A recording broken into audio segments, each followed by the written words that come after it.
بالله من الشيطان الرجيم. بسم الله الرحمن الرحيم. كذبت ثمود بطغواها إذ انبعث أشقاها فقال لهم رسول الله ناقة الله وسقياها فكذبوه فعقروها فدمدم عليهم ربهم بذنبهم فسواها ولا يخاف عقباها. صدق اللہ العظیم.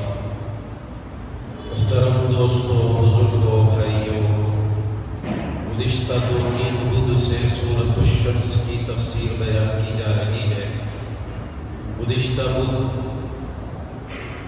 بارش کی وجہ سے ہماری یہ مجلس نہیں ہو سکی. اس سے پہلے میں 2 موقعوں پر سورۃ الشمس کی ابتدائی آیتوں میں اللہ تبارک و تعالیٰ نے چند چیزوں کی قسمیں کھائی، اس کا ذکر ہوا. پھر اس کے بعد جو سورت کا لب لباب ہے، جو اصل مقصد ہے، وہ ہے ہر انسان میں اللہ نے 2 طرح کی صلاحیتیں، 2 قسم کے مادے رکھے، ایک نیکی کا اور ایک برائی کا. ہر انسان میں اللہ تبارک و تعالیٰ نے دونوں صلاحیتیں رکھی. اسی لیے انسان مرد ہو یا عورت اچھا بننا چاہے تو بہت اچھے بن سکتے ہیں، اور اگر خدا نخواستہ خود ہی اگر بگڑنا چاہیں تو بھی سب سے زیادہ برے بن جاتے ہیں. اس لیے کہ ان چیزوں کا اختیار اللہ نے خود انسانوں میں اللہ نے وہ اختیار رکھا ہے. اللہ خود فرما رہے وَنَفْسٍ وَمَا سَوَّاهَا فَأَلْهَمَهَا فُجُورَهَا وَتَقْوَاهَا. نفس کی تفسیر تو بیان کر دی گئی، ایک ظاہری اعتبار سے ذات اور اعضاء انسان کا ذکر اس میں کیا گیا، اور دوسرا ہے انسان کی اندرونی ایک قوت اور ایک طاقت ہوتی ہے جو نفس کہلاتی ہے، جو ہر انسان میں ودیعت کی جاتی ہے. اس میں برائیوں کا بھی مادہ ہے، اچھائیوں کا بھی مادہ ہے. انسان باطنی طور پر اپنے آپ کو اچھا بنا سکتا ہے، پاک صاف رکھ سکتا ہے. اسی لیے بتایا گیا جب بندہ نیکی کے کام کرتا ہے تو وہ اپنے نفس کو پاک کرتا ہے، اور جب بندہ گناہ کرتا ہے، نافرمانی کرتا ہے، تو وہ اپنے نفس کو گندا کر لیتا ہے. اسی لیے آگے اللہ تبارک و تعالیٰ نے فرمایا قد افلح من زکاہا. جس نے اپنے آپ کا تزکیہ کیا، یعنی نیکی کے کام کیا، وہ اپنے آپ کو پاک کر لیا. وقد خاب من دساہا. جس نے اپنے نفس کو گناہوں کے دلدل میں دھسا دیا تو وہ تو ناکام اور نامراد ہو گئے. تو بہرحال یہ تو یہاں تک تو ہر انسانوں کے اندر پائی جانے والی صلاحیت اور اس مادے کا ذکر ہوا. آگے اللہ تبارک و تعالیٰ نے ایک قوم کے ذریعے سے گزشتہ آیتوں کو ایک مثال کے ذریعے سمجھا رہے ہیں کہ دیکھو دنیا میں ایک قوم آباد ہوئی جن کو قوم ثمود کہتے ہیں. جزیرۃ العرب میں، خود عرب میں یہ قوم آباد تھی. آج بھی مدینہ منورہ کے قریب میں مدائن صالح کے نام سے کچھ بستی آباد ہے، جس کے بارے میں حضرت مفتی تقی عثمانی صاحب دامت برکاتہم نے فرمایا کہ اللہ بہتر جانتے ہیں کہ یہ وہی قوم ثمود کی بستیاں ہیں یا بعد کی ہیں، اگرچہ اس میں اختلاف ہے، لیکن کچھ علامتیں ان کی پائی جائیں. تو جزیرۃ العرب میں ایک قوم آباد تھی جو قوم ثمود کہلاتی تھی. یہ قوم عاد کے بعد آئی ہوئی قوم تھی. اللہ تبارک و تعالیٰ نے اس قوم میں عمارتوں کے بنانے کی ایک عجیب صلاحیت دی تھی، اور یہ گزشتہ قوموں کے مقابل میں بہت ترقی اور تمدن والی قوم کہلاتی تھی. خاص کر فن تعمیرات میں بہت زبردست ملکہ اللہ نے ان کو عطا فرمایا. قرآن میں اللہ کہہ رہے اتتخذون من سہولها قصورا وتنحتون الجبال بیوتا. کہ تم یعنی زمین پر بھی عالیشان عمارتیں بناتے ہیں، اور پہاڑوں میں بھی اس کو تراش کر، پہاڑوں کو تراش کر کے اس میں سوراخیں بنا کر کے اس کے ذریعے سے عالیشان محل پہاڑوں میں بھی تیار کر لیا کرتے تھے. اسی لیے قوم صالح، یہ قوم ثمود جو ہے، یہ پہاڑوں میں اپنے مکانات کو بنایا کرتی تھی. تو لہذا اللہ تبارک و تعالیٰ نے اس قوم کا تذکرہ فرمایا جن کی طرف حضرت صالح علیہ السلام کو نبی بنا کر کے بھیجا۔ یہ رہتی تھی پہاڑوں کی دامنوں میں، بڑی بڑی عمارتوں میں، اور مدائن صالح کے نام سے، مدین کے نام، یہ بہت عالیشان محلات، عمارتیں، تعمیرات وغیرہ بناتے تھے۔ اور اللہ کی شان ہے، حضرت مفتی تقی عثمانی صاحب رحمت برکاتہ نے ان آیتوں کی تفسیر میں فرمایا، جب اللہ بندے کو مالی سہولت دیتے ہیں، آسانیاں پیدا کرتے ہیں، تو بندہ حق کی طرف توجہ کم کر دیتا ہے، اور بلکہ وہ اپنی اصلاح کی فکر کی طرف توجہ کم کرتا ہے، اس لیے کہ اب اس کے پاس کسی چیز کی کمی نہیں محسوس ہوتی ہے تو وہ اللہ کی طرف متوجہ ہونا عام طور پر کم کرتا ہے۔ ایسے ہی حضرت صالح علیہ السلام کو اللہ نے ان کی طرف نبی بنا کر کے بھیجا۔ تمام نبیوں کی طرح حضرت صالح علیہ السلام نے ان کو بھی اللہ کی طرف بلایا، اللہ کی طرف دعوت دی۔ اللہ تبارک سورہ شعراء میں اللہ تبارک و تعالیٰ نے نبیوں کا، مختلف نبیوں کا ذکر فرمایا، جن میں سے حضرت صالح علیہ السلام کے تذکرے میں فرمایا کذب ثمود المرسلین اذ قال لهم اخوهم صالح الا تتقون انی لکم رسول امین فاتقوا اللہ واطیعون وما اسألكم علیہ من اجر ان اجری الا علی رب العالمین۔ یہاں پر آگے فرمایا گیا اتنحتون من الجبال بیوتا آمنین، کہ حضرت صالح علیہ السلام، قوم سمود نے حضرت صالح علیہ السلام کو جھٹلایا۔ دیکھیے یہاں دونوں مادے ان میں بھی رکھے گئے، نیکی کے، برائی اور برائی کے، بھلائی کے اور برائی کے۔ تو انہوں نے برائی کو اپنایا، نبی کی بات کو نہیں مانا، جھٹلایا، انکار کیا، جبکہ حضرت صالح علیہ السلام نے ان سے کیا کہا اذ قال لهم اخوهم صالح الا تتقون، کیا تم اللہ سے ڈرتے نہیں ہیں، تقوی اختیار نہیں کرتے ہو؟ الا تتقون انی لکم رسول امین، میں تمہاری طرف اللہ کا ایک پیغام لے کر کے امانت داری کے ساتھ اللہ کا رسول بن کر کے تمہارے پاس آیا۔ تو قوم نے حضرت صالح علیہ السلام کی بات نہیں مانی، جبکہ انہوں نے یہ بھی کہہ دیا کہ دیکھو میں اس دعوت کے بدلے میں تم سے کوئی بدلہ نہیں لینا چاہتا، ما اسألکم علیہ من اجر ان اجری الا علی رب العالمین، میرا بدلہ تو میرے اللہ مجھے دینے والے ہیں۔ لہذا حضرت صالح علیہ السلام نے اپنی قوم کو اللہ کی طرف بلایا۔ ہر نبی اپنی قوم کو اللہ کی طرف دعوت دیتے تھے، اور ہر نبی یہ کہتے تھے یا قوم اعبدوا اللہ ما لکم من الہ غیرہ، اے میری قوم ایک اللہ کی عبادت کرو، اس کے سوا تمہارا کوئی معبود نہیں، خالق نہیں، مالک نہیں، رازق نہیں، سب کچھ کرنے والی ذات اللہ کی ہے۔ چنانچہ حضرت صالح علیہ السلام نے قوم صالح کو اللہ کی طرف بلایا، ان کی رہبری کی، ان کو صحیح راستہ بتایا، تو ان لوگوں نے بجائے نبی کی بات ماننے کے نبی کا انکار کیا، نبی کو جھٹلایا۔ حضرت صالح علیہ السلام ایک موقع ایسا ملا کہ گاؤں کے سارے لوگ عید منانے کے لیے، خوشی منانے کے لیے گاؤں سے باہر پہاڑوں کی دامنوں میں گئے۔ وہاں میلہ لگتا تھا، اس زمانے میں رواج تھا وہ، تو وہاں اس میلے میں حضرت صالح علیہ السلام بھی پہنچ گئے اس غرض سے کہ چلو موقع ملے تو قوم کو دعوت دے دو، ان کو اللہ کی طرف بلاؤ۔ چنانچہ ایک مرتبہ جب وہاں پہنچے اور انہوں نے جا کر کے اپنی قوم کو جمع کیا اور اللہ کا پیغام سنانا چاہا، تو قوم کے لوگوں کو مذاق سدری۔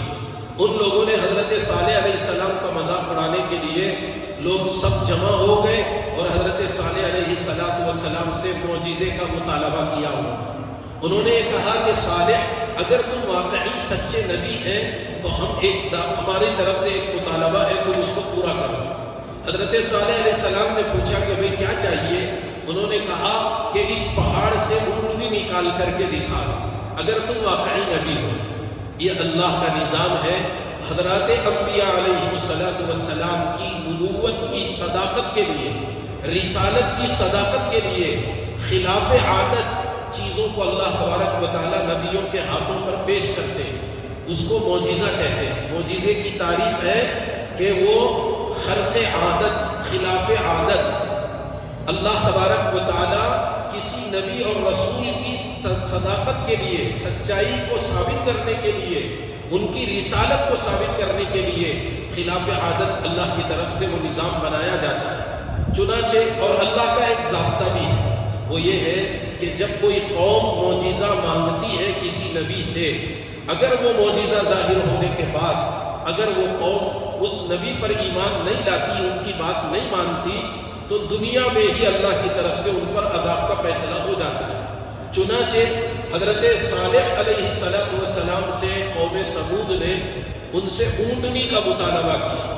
حضرت صالح علیہ السلام نے 2 رکعت نماز پڑھی، نماز پڑھ کر اللہ سے دعا کی۔ اللہ کی قدرت، پہاڑ کی ایک بڑی چٹان چرچرائی، یعنی آواز نہیں ہوئی، وہ پھٹی، اس میں سے حاملہ اونٹنی نکلی، گابھن اونٹنی اس میں سے باہر نکل آئی۔ پورے لوگ پریشان ہو گئے۔ حضرت صالح علیہ السلام کا مذاق اڑانا چاہتے تھے یہ لوگ، وہ یہ سمجھ رہے تھے کہ یہ کام تو کبھی ہوا نہیں، ایسا تو کوئی کر نہیں سکتا۔ جانور سے جانور کا، انسان سے انسان کی پیدائش کا تو تصور تھا لوگوں میں، لیکن پتھر سے کسی اونٹنی کا پیدا ہو جانا، پتھر سے کسی اونٹنی کا نکلنا، یہ تو بظاہر بلکہ ناممکن چیز ہے۔ لیکن اللہ کی قدرت، اللہ کے لیے کوئی چیز مشکل نہیں ہے۔ اللہ تو بڑی قدرت اور طاقت والے ہیں، اور وہ نبی کے لیے بطور معجزے کے اس کو ظاہر کر رہے تھے۔ چنانچہ جب اونٹنی نکلی تو پوری قوم پریشان ہو گئی، اور لوگوں نے بعض ان میں سے یہ کہنے لگے کہ بھئی نعوذ باللہ یہ تو جادوگر ہے، انہوں نے تو جادو کر دیا۔ حضرت صالح علیہ السلام نے فرمایا کہ نہیں، ہذہ ناقۃ اللہ، یہ اللہ کی اونٹنی ہے، یہ اللہ کی طرف سے آئی ہوئی ہے، لہذا اب تمہاری ذمہ داری ہے کہ اس اونٹنی کی حفاظت کرنا، اس کی نگرانی کرنا۔ حضرت صالح علیہ السلام نے ان کے مطالبے پر اونٹنی کو تو ظاہر کر دیا، اب اونٹنی تو آ گئی، ان میں بھی کچھ لوگ ایمان لانے والے ایمان لائے اور بہت سے ایمان نہیں لائے۔ تو دیکھیے یہاں اس صورت میں اللہ نے اس قوم کا ذکر کیوں کر رہے ہیں؟ اس وجہ سے کہ ہر انسان میں دونوں قسم کے مادے ہیں، اچھائی کا بھی ہے، برائی کا بھی ہے۔ اگر وہ چاہتے تو اونٹنی کو دیکھنے کے بعد کم سے کم یہ جو منظر انہوں نے دیکھا ہوگا اس کے بعد تو انہیں ایمان لانا چاہیے تھا، پھر بھی انہوں نے جھٹلایا۔ اب ہوا یہ کہ وہاں وہ جو بستی تھی قوم سمود جہاں رہتے تھے، وہاں پینے کے پانی کے لیے ایک کنواں تھا صرف، باقی کوئی انتظام ان کے پاس نہیں تھا۔ تو حضرت صالح علیہ السلام نے کہا کہ دیکھو یہ اللہ کی اونٹنی ہے، اس کی حفاظت ہم سب کی ذمہ داری ہے، اور اس کے لیے بھی پانی کے واسطے، اس کے لیے بھی کھانے پینے کا نظام بنتا ہے۔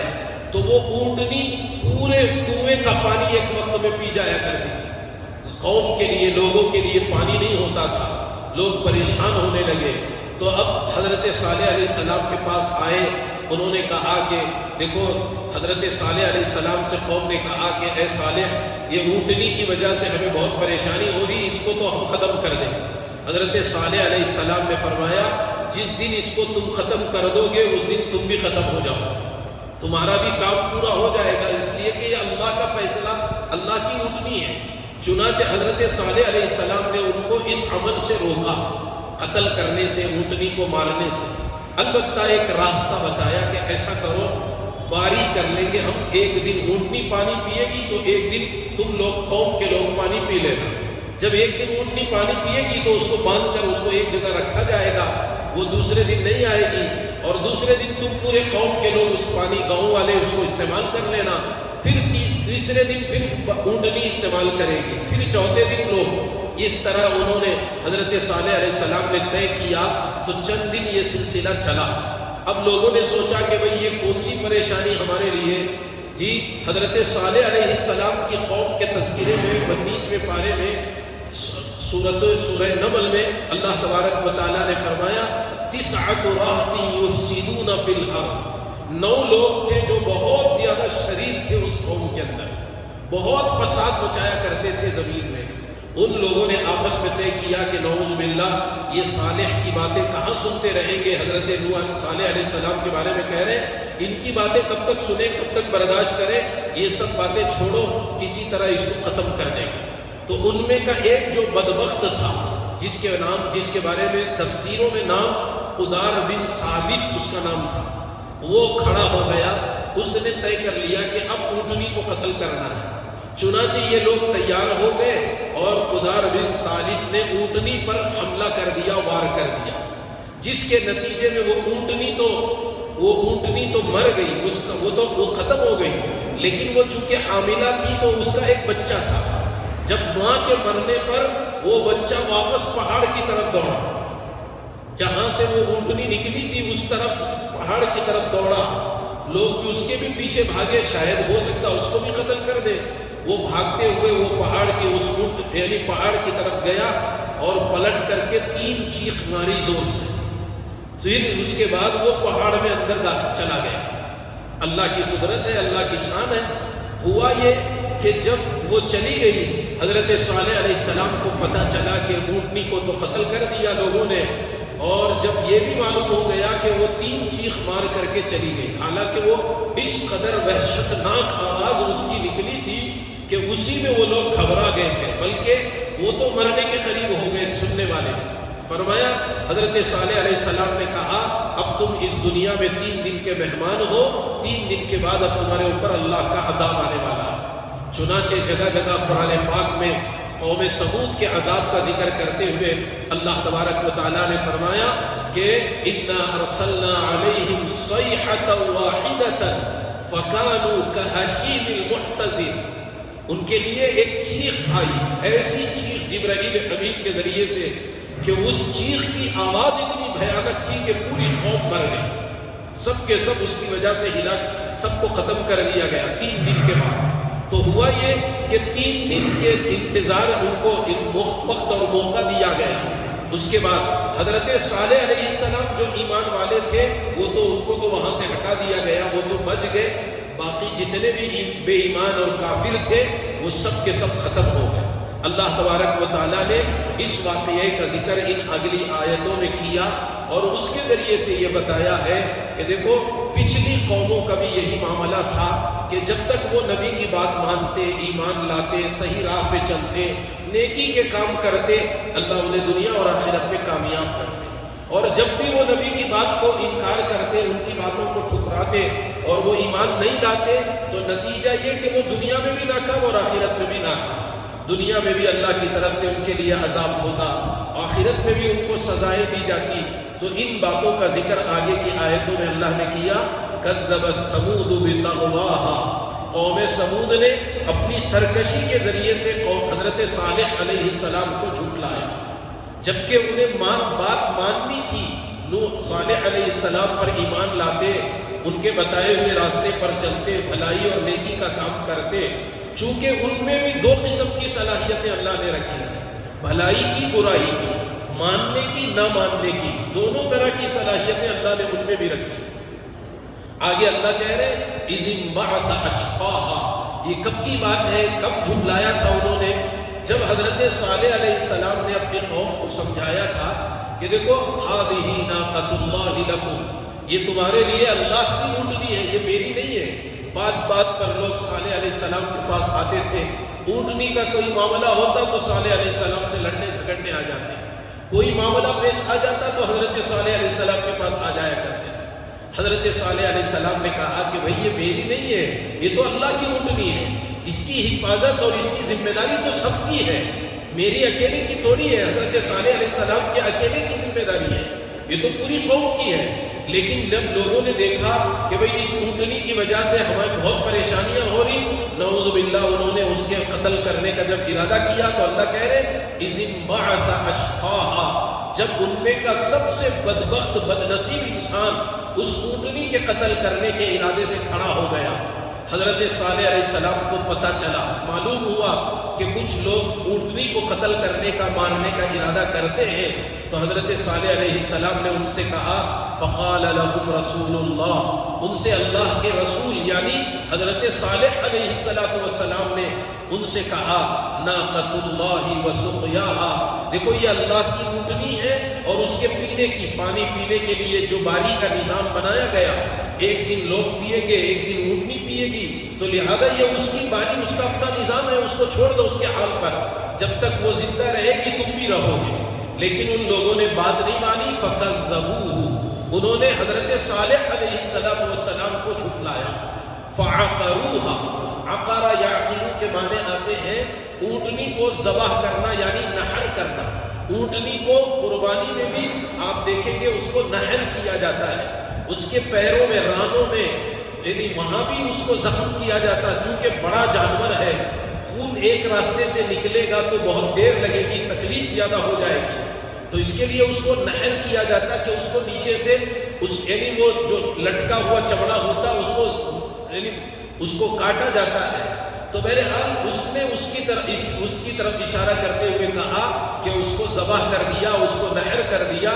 فَدَمْدَمَ عَلَيْهِمْ رَبُّهُمْ بِذَنبِهِمْ، تو بس اللہ کا عذاب ان پر یعنی اللہ کی طرف سے عذاب کا فیصلہ آ گیا، اور اللہ تبارک و تعالیٰ نے ان کے لیے عذاب کا انتظام ایسے کیا فَسَوَّاهَا، جو پورے کے سارے لوگوں کو اپنے چنگل میں یعنی عذاب میں پورے آ گئے. ایسا نہیں کہ کوئی بچ سکتا، اللہ کے عذاب سے کوئی نہیں بچ سکا.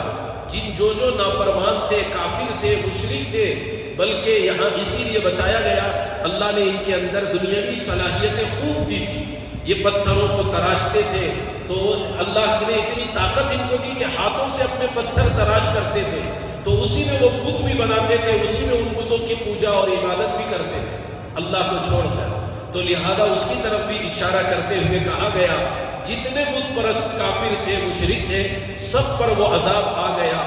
اور اب اللہ نے آخر میں فرمایا وَلَا يَخَافُ عُقْبَاهَا. سوال یہ پیدا ہوتا ہے عذاب کے ذریعے جب پوری قوم ختم کر دی جائے گی تو اللہ کس پر اپنی حکومت کریں گے؟ اللہ کس پر بادشاہت کریں گے؟ اللہ کس کے خدا بنیں گے؟ اللہ تبارک و تعالیٰ نے اس کے جواب میں کہا وَلَا يَخَافُ عُقْبَاهَا، وہ اس کے انجام سے ڈرتا نہیں ہے. ایسا نہیں ہے کہ ایک قوم ختم ہو جائے گی تو اب اللہ کی عبادت کون کرے گا، اللہ کو کون خدا مانے گا، اللہ کو کون بادشاہ مانے گا، اللہ کی عبادت کرنے والا دنیا میں کون ہوگا. اللہ کہہ رہے ہیں مجھے اس کی کوئی پرواہ نہیں ہے، میں چاہوں تو اس کی جگہ ایک نئی قوم تیار کر لے سکتا ہوں اور میں نئی قوم سے اپنی عبادت کروا لیتا ہوں. اسی لیے قرآن پاک میں سورہ فتح کے آخر میں اللہ تعالیٰ نے فرمایا وَإِن تَتَوَلَّوْا يَسْتَبْدِلْ قَوْمًا غَيْرَكُمْ ثُمَّ لَا يَكُونُوا أَمْثَالَكُمْ. اگر تم روگردانی کرو گے، نافرمانی کرو گے، نہیں مانو گے، تو اللہ کہتے ہیں مجھے کوئی پرواہ نہیں ہے تمہاری نافرمانی کا، اس لیے کہ تمہارے سے بہتر لوگوں کو میں خود ہی پیدا کر لوں گا اور وہ تم سے اچھی اور بہتر عبادت میری کرنے والے بن جائیں. حدیث قدسی ہے کہ اللہ تبارک و تعالیٰ ایک بہت طویل حدیث ہے جس میں اللہ تبارک و تعالیٰ فرما رہے یا عبادی لو ان اولکم وآخرکم وانسکم وجنکم كانوا على افجر قلب رجل واحد منکم ما نقص من ملکی شیئا. اے میرے بندو، تم میں کے پہلے انسان سے لے کر آخری انسان تک سارے انسان، سارے جنات، ساری مخلوق، سب کے سب اگر میری نافرمانی پر تل جاؤ، میرے خدائی کا انکار کر دو اور مجھے خدا نہ مانو اور میری باتوں کا انکار کرنے پر آ جاؤ، اللہ کہتے ہیں ما نقص من ملکی شیئا، میری بادشاہت میں کوئی کمی نہیں آئے گی. میں پہلے جیسے بادشاہ تھا ویسا ہی بادشاہ رہوں گا، پہلے جو جیسے خدا تھا ویسے ہی خدا رہوں گا. معلوم یہ ہوا اگر خدا نہ خواستہ ہم نافرمانی کریں گے، اللہ کے حکموں کی اللہ کے حکموں پر نہیں چلیں گے، اللہ کا کوئی نقصان ہماری طرف سے نہیں ہوگا، خود ہمارا اپنا نقصان ہو جائے گا، ہم خود خسارے میں جائیں گے. اللہ کا کچھ نہیں بگڑے گا، ہماری دنیا اور آخرت بگڑ جائے گی. اسی لیے اللہ نے ہر انسان میں یہ مانتے رکھ کر انسانوں کی تربیت کے لیے حضرات انبیاء کے سلسلے کو جاری کیا اور ان کی اصلاح کے لیے وقتاً فوقتاً اللہ نے نبیوں کے سلسلے کو جاری رکھا. پھر اس کے بعد آخری نبی آئے ہمارے نبی حضرت محمد رسول اللہ صلی اللہ علیہ وسلم. آپ کے جانے کے بعد امت کو یہ ذمہ داری دی گئی اور ایک دوسرے کو رہبری کر رہے ہیں، بتا رہے ہیں. تو دوستو بزرگوں، اللہ تبارک و تعالیٰ نے عام انسان یعنی پچھلی قوموں کی طرح ہمارا بھی یہی معاملہ ہے. ہمارے اندر بھی اللہ نے دونوں قسم کی صلاحیتیں دی ہیں. ہماری ذمہ داری اپنی زندگی کا جائزہ لیں، اپنے اعمال کا جائزہ لیں.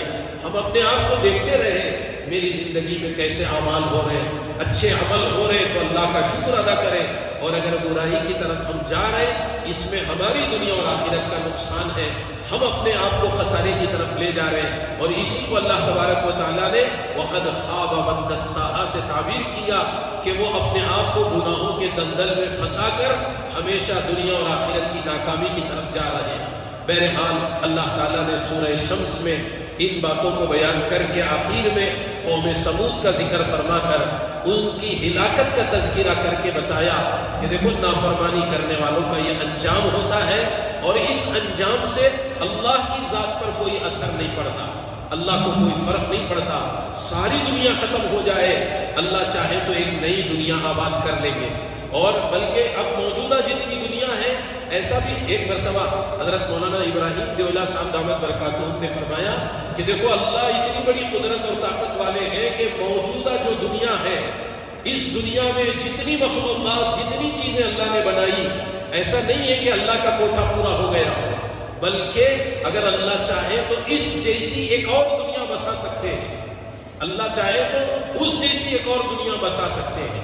اسی لیے اللہ تعالیٰ لوگوں کے ختم ہو جانے سے، لوگوں کی نافرمانی پہ آ جانے سے، لوگ اگر خدا کی نافرمانی پر آ جائیں، اللہ کی ذات پر کوئی اثر نہیں ہوگا، کوئی فرق اللہ کو پڑنے والا نہیں ہے۔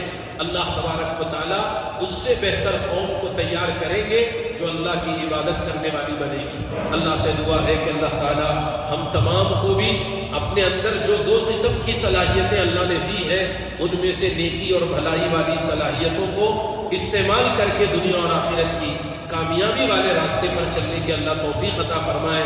پچھلی قوموں کے جو واقعات قرآن میں بیان کیے گئے، اس سے سبق حاصل کرنے کی، عبرت حاصل کرنے کی اللہ ہم سب کو توفیق عطا فرمائے۔